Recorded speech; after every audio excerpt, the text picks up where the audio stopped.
చాలా చక్కగా ఆలుమగలు కాపురం చేస్తున్నటువంటి ఒక భార్యాభర్తలు, భార్య పండగ కావడంతో తన పుట్టింటికి వెళ్ళి 4 రోజులు ఉండొస్తానని వెళ్ళింది. అప్పుడు భర్త తన ఫ్రెండ్ బర్త్డే కావడంతో పార్టీ ఇస్తానని రమ్మటంతో వెళ్తాడు.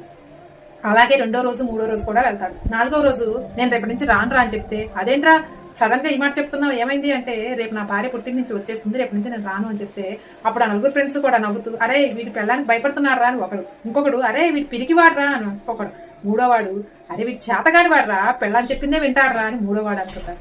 ఈ మాటలు విన్నటువంటి ఆ వ్యక్తి చాలా బాధపడి ఇంటికి వెళ్ళిపోతాడు. మరుసటి రోజు మళ్ళీ వస్తాడు. మరుసటి రోజు ఏంట్రా రానన్నావు కదా మళ్ళీ వచ్చావేంట్రా అంటే, నేను మీరన్న మాటలకి నిన్నే సమాధానం చెప్పగలను, కానీ తాగిన మైకంలో మాట్లాడినట్లు ఉంటుంది, అందుకే ఈ రోజు నేను మళ్ళీ వచ్చి చెప్తున్నాను. నా భార్య అంటే నిజంగానే భయం, ఎందుకంటే నేను తాగి ఆరోగ్యం ఎక్కడ పాడు చేసుకుంటాను అని చెప్పేసి తనెక్కడ ఆరోగ్యం పాడు చేసుకుంటుందో అని నాకు భయం. నేను పిరికివాడినే, నేను చేసేటటువంటి ప్రతి ఒక్క తప్పుని కూడా సమర్థించుకుంటూ ధైర్యంగా ఉండేటటువంటి నా భార్య ముందు నేను ఎప్పుడూ పిరికివాడినే, నేను చేతగాని వాడినే, నేను ఎంత వెర్రి వేషాలు వేస్తున్నా భరించేటటువంటి భార్య సహనం ముందు నేను చేతగాని వాడినే అని చెప్పేసి ఏడుస్తాడు.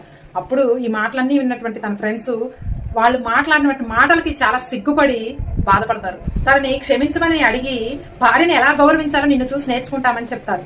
చాలా మంది మా భార్య ఇంట్లో ఉంది, మా భార్య తిడుతుంది, మా భార్య బాధపడుతుంది అంటే అక్కడ అర్థం భార్యకి భయపడినట్టు కాదండి, భార్యకి గౌరవం ఇస్తున్నట్లు అర్థం. చాలా మంది ఇంగితం లేనటువంటి వాళ్ళు భార్యని గౌరవించకపోగా గౌరవించే వాళ్ళని ఇలా హేళన చేస్తూ ఉంటారు. మీలో కూడా ఇలాంటి వాళ్ళు ఉన్నారా?